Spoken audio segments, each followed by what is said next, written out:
In early 1972, the Vietnam War had entered a new phase. American ground troops were gone, leaving the battlefield largely to the Army of the Republic of Vietnam, the ARVN, and the forces of North Vietnam. What happened next would test whether the strategy of Vietnamization could truly stand on its own. To the north of the 17th parallel lay Quang Tri, a small province but one of the most strategic points in all of South Vietnam. It bordered the DMZ, sat on Highway 1, and guarded the gateway to Hue, the ancient capital. Whoever controlled Quang Tri controlled the front door to the entire central region. For months, intelligence reports hinted that a major attack was coming. Northern units, including elite divisions like the 304th, 308th, and 324B, were moving into position along the Ho Chi Minh Trail and the Laotian border. Artillery, supply depots, and unusually tank regiments were being assembled. It was a scale not seen since the Tet Offensive of 1968. Inside Quang Tri, ARVN forces were stretched thin. The 3rd Division was newly formed and lacked combat experience. Morale wavered, and defensive lines were scattered across a long and exposed front. With the Americans gone, many soldiers knew they would have to stand alone if a major assault came. By late March, the signs were unmistakable. Something far bigger than a normal skirmish was coming toward Quang Tri. What no one fully realized was that this province, small, battered, and close to the DMZ, was about to become the epicenter of the largest conventional battle of the entire Vietnam War, and the summer that followed would be remembered as the Red Summer. On the morning of March 30th, 1972, the quiet along the DMZ shattered. Without warning, the northern sky lit up with artillery flashes. Thousands of shells rained down on ARVN outposts across the entire front. From Gio Linh to Cam Lo, from Dong Ha to the banks of the Thác Hàn River. It was one of the heaviest bombardments of the entire war. Communication lines were cut, bunkers collapsed, and entire companies were pinned down before they could even understand what was happening. Then came the ground assault. Columns of North Vietnamese infantry advanced behind the barrage, supported by tanks, T-54s and PT-76s, pushing through the smoke. For many ARVN soldiers, especially the young units of the 3rd Division, it was the first time they had ever seen tanks rolling toward them. The shock was immediate. To the west, along Highway 9, NVA forces struck in waves, overwhelming artillery bases and forcing defenders to retreat. At Dong Ha, the northern gateway to Quang Tri, defensive positions fell one after another as infantry and armor coordinated with precision.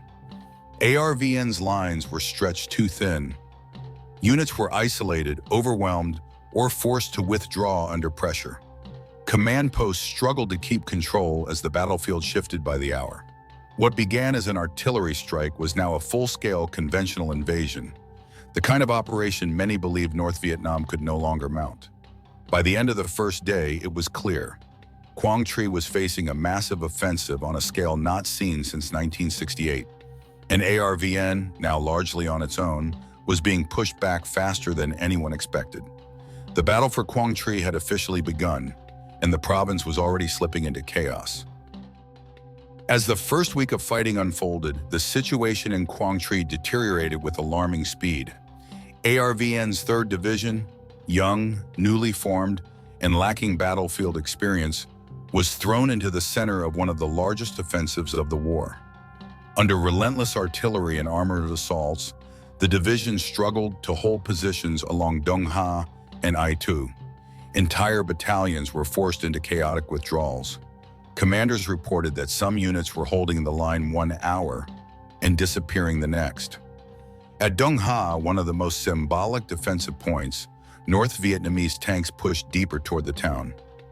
ARVN engineer officers made desperate decisions. Bridges were rigged with explosives to slow the armored advance.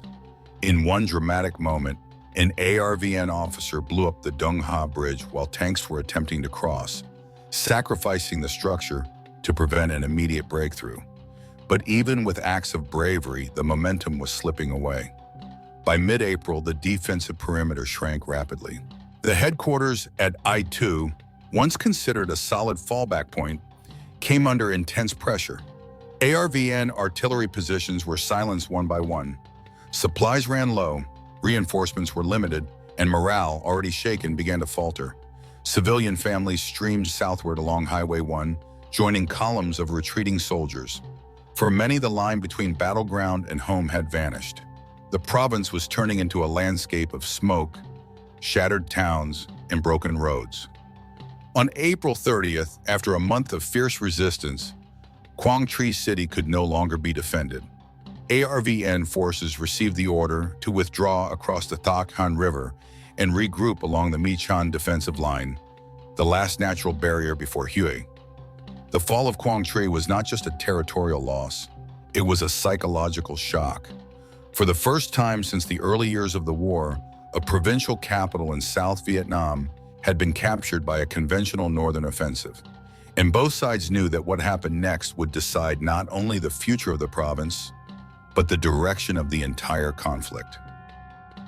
The fall of Quang Tri sent shockwaves through South Vietnam, but while the province had been lost, ARVN command knew the war was far from decided.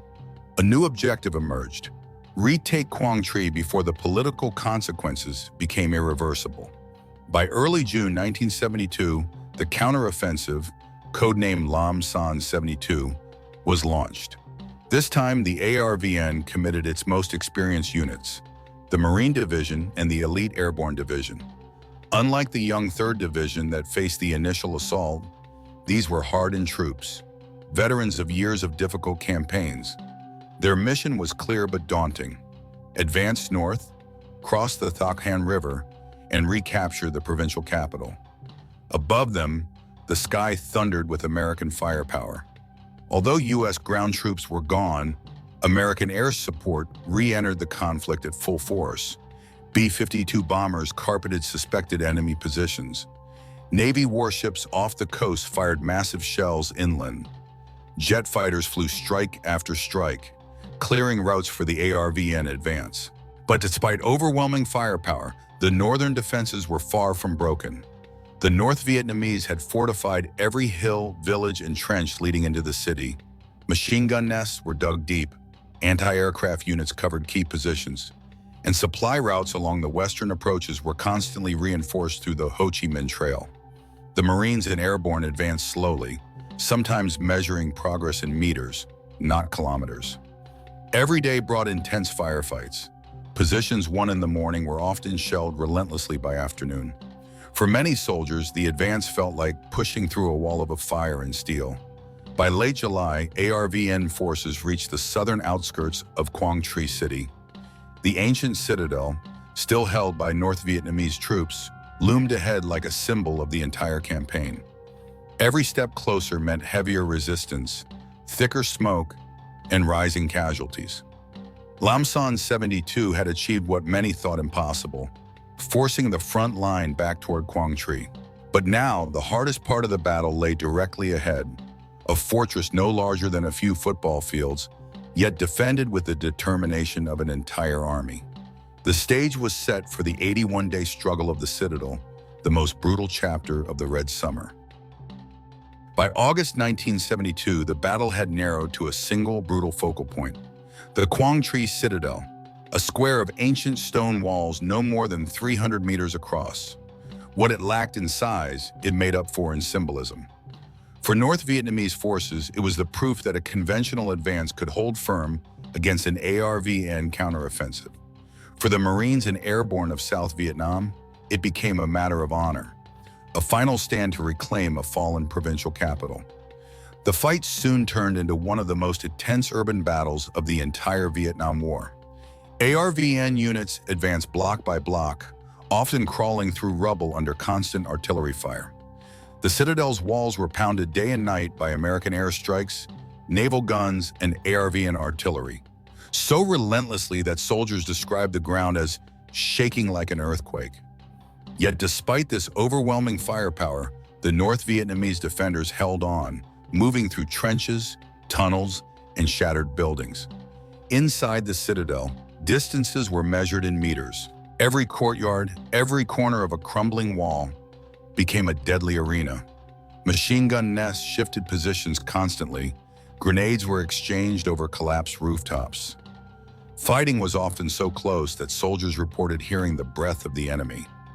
The Thakhan River, just south of the Citadel, witnesses some of the most tragic scenes of the campaign.